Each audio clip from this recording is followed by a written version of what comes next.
Λοιπόν, αυτό είναι το Mr. Carbon το 2. Όταν βγήκαν τα πρώτα έτσι βίντεο promo και φωτογραφίες στα social media, μ' άρεσε πάρα πολύ σαν εικόνα αυτό που έβλεπα, και αμέσως σκέφτηκα ότι μου χρειάζεται ένα τέτοιο όπλο. Εγώ έχω ψαρεύω χρόνια με αυτό εδώ το Graphite το 99, το οποίο είναι ένα όπλο που με έχει εξυπηρετήσει αφάνταστα. Είναι πολύ βολικό από την άποψη ότι μπορείς να ψαρεύεις και έξω από την τρύπα, σε ένα προθάλαμο μπορείς να ρίξεις επίσης μέσα. Ήθελα τώρα ένα όπλο λίγο μεγαλύτερο, γιατί πολύ συχνά, επειδή τα ψαρεύω τα όπλα με 3 μήκη και όχι με 2,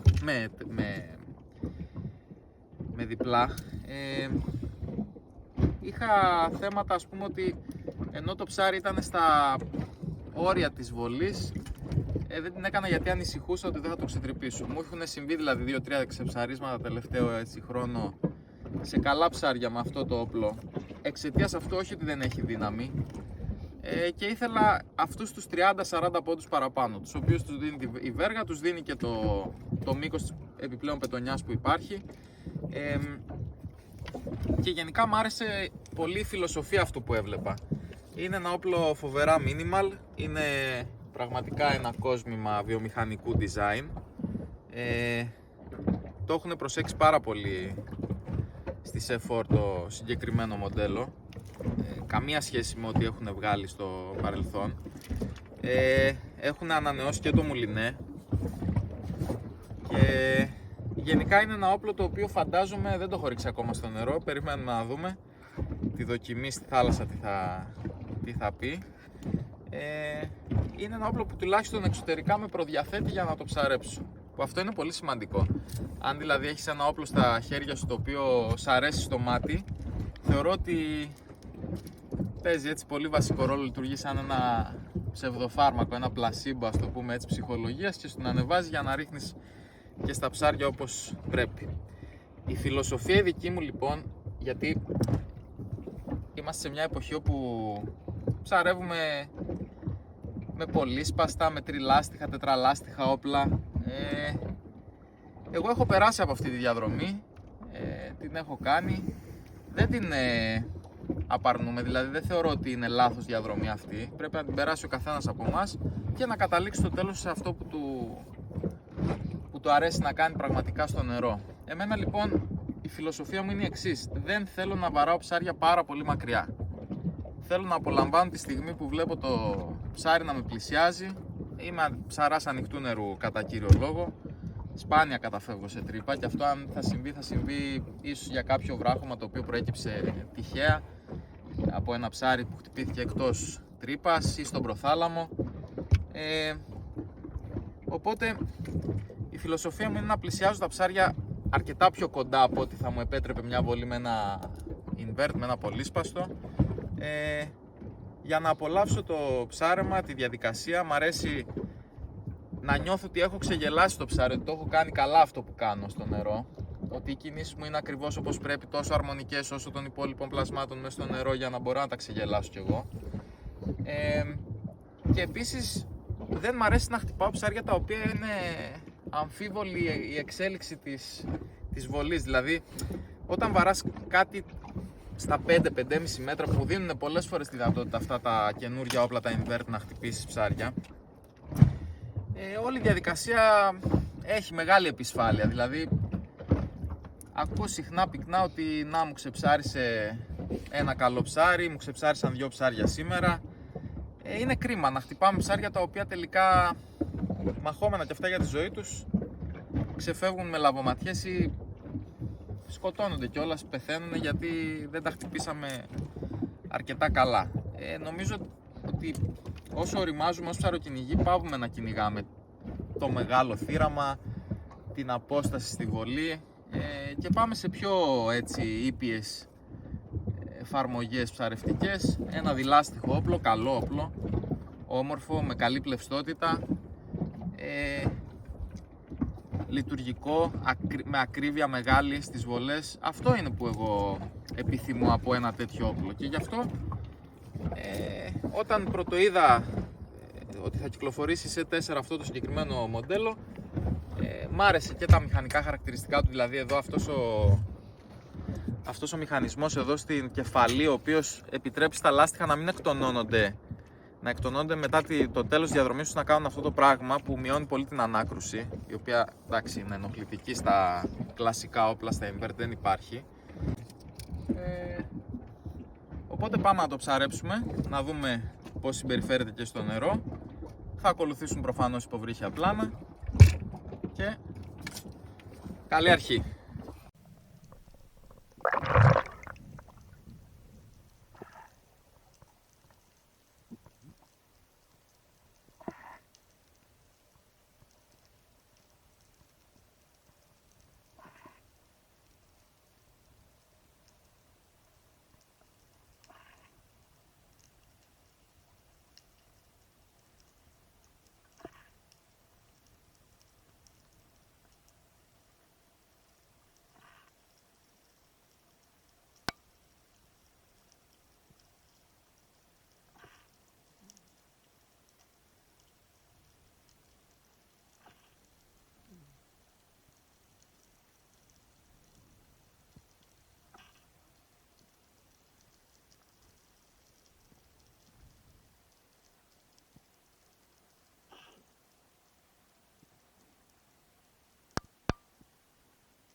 ψαρεύω ήδη αρκετές μέρες με το όπλο, οπότε έχω σχηματίσει ολοκληρωμένη εικόνα σε σχέση με τις δυνατότητές του, τι μπορεί να κάνει, τι όχι, ποια είναι τα όρια του. Αυτό που μπορεί να κάνει σίγουρα εξαιρετικά το συγκεκριμένο όπλο είναι να είναι φοβερά ευθύβολο. Τα σκοπευτικά του απλά, ας πούμε, είναι προέκταση του βλέμματός μας. Σηκώνεις το χέρι και ρίχνεις χωρίς να έχεις ξανά επαφή με το ίδιο όπλο, και κατά 99% οι βολές είναι εύστοχες. Εγώ έχω κάνει 13-14 βολές, έχω χάσει μόλις μία, και αυτό επειδή την εκβίασα εγώ. Είναι φοβερά εύκολο να το μετακινήσεις, είναι η ισορροπία του εξαιρετική μες στο νερό. Κατά τη γνώμη μου είναι ό,τι καλύτερο έχω χρησιμοποιήσει σε όπλο μεγάλο σχετικά, γιατί είναι 105 εκατοστά, μην ξεχνάμε, ως προς τις μετακινήσεις του. Αυτό φαίνεται και σε κάποια βίντεο, έτσι που κυνηγάω στήρες και καταφέρνω και τις παίρνω στο φευγιό, που στρίβουν πολύ γρήγορα και αλλάζουν κατευθύνσεις. Είναι ένα όπλο το οποίο, εντάξει, εκτός από το ότι σε φτιάχνει πολύ στην όψη, είναι ένα όπλο που τα κάνει σχεδόν όλα καλά. Δεν θα αφήσει δηλαδή κανένα παραπονεμένο. Θεωρώ ότι μπορεί να το σετάρει και πιο βαριά κάποιος, δηλαδή το κλώτσιμα που έχει δεν είναι ικανό, ας πούμε, να σε κάνει να αστοχείς. Δηλαδή ίσως και με 2.16 να δούλευε εξαιρετικά και 6.75, εγώ το έχω 2.14 αυτή τη στιγμή. Ο τρόπος, τέλος πάντων, που ταιριάζουν τα λάστιχα, που είναι τελείως γραμμική εκτόνωση και παράλληλη με τη βέργα, είναι όλο πολύ μελετημένο. Εξαιρετική κατασκευή, δηλαδή έχει ομορφύνει πάρα πολύ την κατασκευή του όπλου η selves σε σχέση με τις προηγούμενες εκδοχές όπλων, το graphite, το urukai, όλα αυτά τα όπλα. Το μουλινέ είναι εξαιρετικό, φοβερά χρηστικό, πολύ μικρού όγκου, με πολύ μεγάλη χωρητικότητα, με διακόπτη on-off, ο οποίος, το δείξουμε εδώ, με μισή στροφή κλείνει, μισή στροφή ανοίγει, δηλαδή το μουλινέ το έχω καταυχαριστηθεί. Σαν έτσι εντύπωση, ας πούμε, και αυτό έχω δοκιμάσει αρκετά, έχω να πω δύο λόγια, δύο λέξεις: πανέμορφο και φωνικό, δεν έχω να πω κάτι άλλο. Είναι αυτές οι δύο λέξεις που το χαρακτηρίζουν.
Set me